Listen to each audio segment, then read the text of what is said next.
Welcome back to Just Equus, and there's a continuation of our interviewing of people in the horse industry that we consider make a difference in the horse industry and also help shape other people's lives and also inspire others to the horse industry. So without further ado, I'd like to introduce you to Skye from Skye Equine.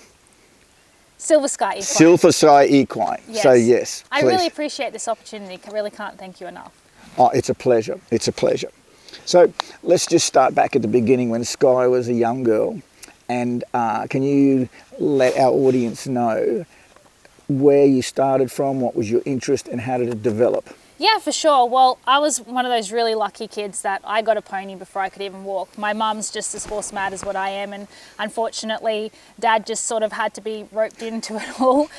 So yeah, I had my first pony before I could walk. My parents, I'm so thankful for, for the opportunities that they've given me, to grow, as an equestrian rider from a young kid. So yes. Yeah, I give my parents full credit to that for, my dad, built me horse arenas, stables. Yes. I had the best of everything as a kid, so I'm very, very lucky. Oh, that's a marvellous beginning. And if you look back into your early childhood, what would be one horse, because it's all about horses, what would be one horse that sort of stood out to you as a youngster? I'm not talking about later on in life, but as a youngster, that one that you just sort of see yourself riding and all this sort of. Actually, that's a funny question, that one, because I still remember it. He must have been I think coming onto my, second or third pony, and yes. He was up on Tambourine Mountain, and Mum had found his ad back in the day in the Trading Post in the classifieds. I can still remember it, just like bay pony, 3 years old, green broken sort of thing. And it's sort of that recipe where you go, your mum really shouldn't be signing you up for this pony. And anyway, so I went up and rode him. He bucked me off. Mum was laughing. She thought it was the best thing ever. Sold, boom, took this pony. And I have to say I owe this pony everything because that little guy taught me to ride. Everyone says it's, the recipe for disaster, beginner learning rider, green pony, but he was the best thing that could have ever happened to me. And I'm still, as far as I know, I'm pretty sure he's still alive to this day. Really? How old would he be now? Oh, well, maybe he's not alive anymore. Maybe he has. Please, I don't want to find your age. No, well, I'm it's 30. not a secret. No, he would be passed away now. That would be okay. right. So, but yeah, no, I was in contact with the people well and truly up until 5 years ago. Really? Yeah. So he taught other kids to ride and yes. all that sort of stuff. So yeah, his name was Ziggy, and he was just a ripper of a pony. I did pony club, I did hacking, I did jumping, I did trail riding. Yeah, I even rode up to the top of Tambourine Mountain on him. Yeah, he was an absolute cracker. That's special. So, yeah. And it seems to be that most people we talk to, there's always one horse that sort of stands out and sort of, it sets you on a track and it's never going to deviate. It does. And then, I guess going into my teenage years, there's one other horse that I have to mention, and yes. His name was Buddy, and he was a grey Whaler Cross thoroughbred that come out from Longreach, and quite a bit of a story that goes with this one, but long story short, pretty much I had gotten, Mum had bought me this super fancy show horse, launched me into the ground multiple times, shattered my confidence, and Mum was like, right, need to find something to bring my confidence back up. And anyway, this was the day horse deals when you would get the videos sent yes. to you, so you'd have to wait. And anyway, we get this video of this horse, and she's riding around without a bridle on it, he's laying down and everything like that, and I just said to Mum, his head's too big. I was in that real have to be pretty show horse stage. And anyway, I got home early from cross country from school one day, pressed play on the answering machine, and there was this lady called Margie, who I'm very good friends with now still, who says on the phone, "Hi Sharon, just letting you know Buddy's loaded on the truck, should be there in a few days," sort of thing. And I'm my face just dropped. I was devastated. I was getting the horse with the big head. And mums always know best, because that horse, once again, was the best thing that could have ever come into my life. Yes. Going into years on into our career, he won me into school championships, state yes. dressage championships, show horse titles, especially in the hunter ring. He was a very renowned hunter horse, long reach Buddy. So really? Yeah, once again, just a horse of a lifetime, and yeah, mums know best. It is, and it is interesting. You probably wouldn't have tried to find that horse if it wasn't for the other horse doing what he did. You know, it's not a nice thing to happen. No. But it's interesting how life leads you down these different paths. Yeah. Yeah, just I was just overhorsed, you know, at the time, and he just was just a bit too much for me. And Mum was like, okay, we got to find that balance in between, so take that step back a little bit, and that's where Buddy come into my life. And like I said, to this day, I'm still really good friends with the lady that sold him to me. She's an extremely good friend of mine. So it's been cool to keep that relationship, because I must have gotten that horse, I think, when I was about, 14 years old. So, and I'm 34 now. So 20 years later, I'm still, Margie's a good friend of mine. Oh, that's lovely. Well, we must, from what you've said, we must have a little bit of insight into your mother, because she's the one that sort of picked some of these horses for you to develop you without, just a little bit. You and Mum really close? Yeah, I love my parents so much. They're absolutely fantastic. And, my mum, is a huge inspiration to me, because she's at the stage where she has about 5% of her vision left, if that. Okay. And she still rides her horse every single day. She does. She lives out there by herself. My dad works full time still. Yes. So, she's got a little herd of cattle that she looks after and everything like that. And, anything I've ever needed from Mum and Dad, they've always been there to help me. So. Oh, that's just lovely. It's just lovely. And it's a good, solid family bouche. That's something that's so important this day. So, what I'd like to let's delve a little bit into the Silver Skye equitation. Yeah. Because it's obviously your business. Yes. And without interfering too much, basically that's sort of been your being able to move around and.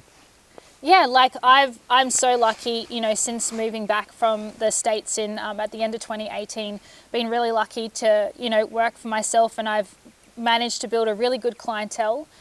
So most of my business is based around mostly at the moment international thoroughbred retirement, and we can talk a little bit later about that. Absolutely. But then I have clients' horses that I'll start under saddle. I go help people with lessons. They come to me here at K-Sarah Farm for lessons.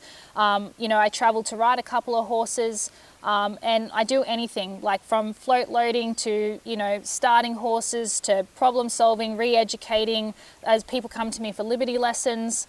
So yes, long reining, I sort of leave it an open book what people, come to me for. And same with my clinics. I offer clinics and, whatever topics. I did a bit of a mix and match clinic earlier this year, where we did a bit of everything from, groundwork to, some desensitization over obstacles, and then, some long reining, and then some ridden work. Yeah, I sort of like to keep the book nice and open.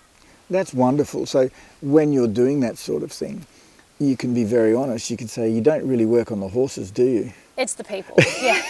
Yeah. That's a common thread and a common thread, Yeah. but in a nice way. Yeah. Because we want people to stay in the industry. Yeah, definitely. And so by you helping them with things like that, all of a sudden, because it's purely knowledge. Yeah, and I'm so lucky. Like I've had an opportunity of a lifetime. I've been able to work in Canada. I've worked in the United States for a couple of years, and So what did you do in the States and in Canada? Yeah, so firstly, here in Canada, I worked for a chuck wagon driver. Yes. Okay, if you think horse people are crazy, chuck wagon drivers are like next level crazy. Like that is, if you don't know what chuck wagon racing is, I highly suggest you jump on YouTube and have a look what it is. So I did a season with them, and then worked with friends as like a wrangler up in the Rocky Mountains, doing pack trips in and out. Yes. Absolutely amazing. Once again, really knowledgeable horse people, learning correctly how to pack horses, we did carriage driving, all that sort of, stuff. And it was up into the mountains, literally no ATVs, no cars, no mobile reception, nothing, just purely people and horses, and you can't beat that. No, you can't. No, that is exceptional. That is. Yeah. So yes, that's definitely on my bucket list. That's you have to do it. And Canada is just exceptional, especially Alberta up in the mountains. Yes. Yeah, I still just envision, that drive towards Banff with those mountains in the background, and you can't beat that. Yeah. No experiences others just look at and wish about, and you've been out and living that. Yeah, exactly. So pretty much, it was a year in Canada, and then a good friend of mine, Donald Hancock, I gave him a phone call and I said, so I heard on the grapevine, that Dan James has bought a new property in Kentucky. Do you think, he'd want any help? So, a couple of days later at Dan James's place, a couple of days in, he's like, hey, do you want a full-time job? And so to help you out with your visas. So yeah, that's where I ended up working for Dan and Elizabeth James for 2 years on their farm in Kentucky. What an experience. Oh, what an experience. Best opportunity of a lifetime. Did you travel with them while you were there, or were you working, or were they working from their base there in Kentucky, or what? Yes. So Dan and Elizabeth, had just bought a farm, there in Kentucky, and, played a huge role in especially the horse side of the business, looking after like the feeding of the horses, the training of the horses, but then traveling with Dan, going to horse expos, that sort of thing. So yeah, really, like I looked after the role and the experience that Dan Elizabeth gave me was just exceptional. Like I looked after from all the office side of the business to social media. When we're at expos, I'd look after the shop, selling product, merchandise to people, but then also being able to, help people, in Dan's clinics and stuff as well. So it was a really hands-on opportunity that, they gave me. Many hats to wear in that position there. Yeah, it was. But obviously you could wear them and you did exceptionally well. Yeah. Oh, that's unreal. And when did you meet Warwick over there? Oh, Warwick. I love Warwick. So I first met Warwick, it must have been in 20... Can I just interrupt? That's Warwick Schiller for those that are not... We would understand, but it doesn't mean that everyone else understands. So Warwick Schiller, yes, the Warwick Schiller. Huge fangirl. So I think I first must have met him, it must have been 2016 when we were up in Canada. We went to a horse expo, and I was like, oh, that's Warwick Schiller. So, you're standing there in line, you're like the little fangirl standing there, you're waiting. And finally, got talking to him, and then sort of kept in contact through social media.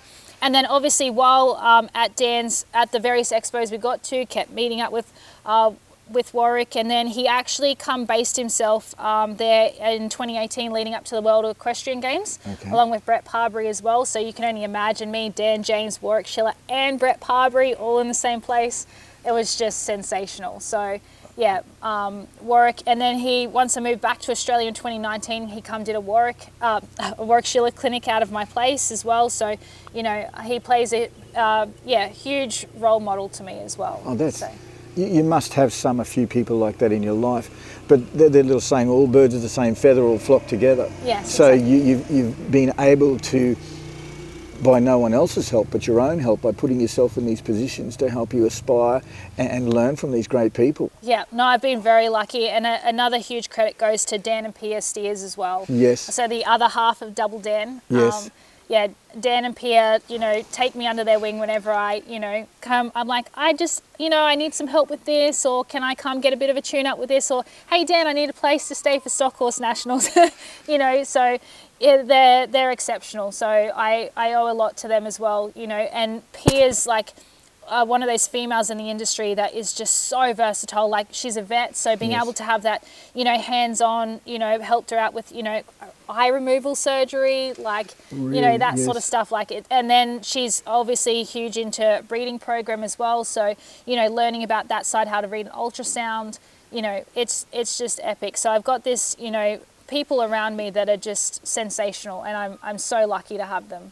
Oh, mate, that is extraordinary, actually extraordinary.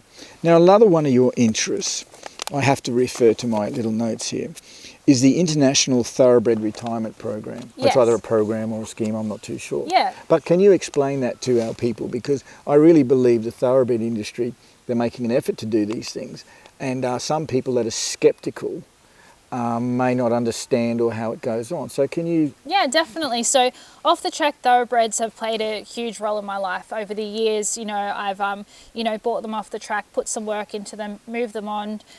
So yeah, like I said, I have a huge passion for them, and that really I guess come around, especially when I was in the States working for Dan. I got the opportunity to compete in it's a thoroughbred makeover there. Yes. So it's a huge competition. They had, I think, 680 horses compete over 4 days. 680. And there was 10 disciplines.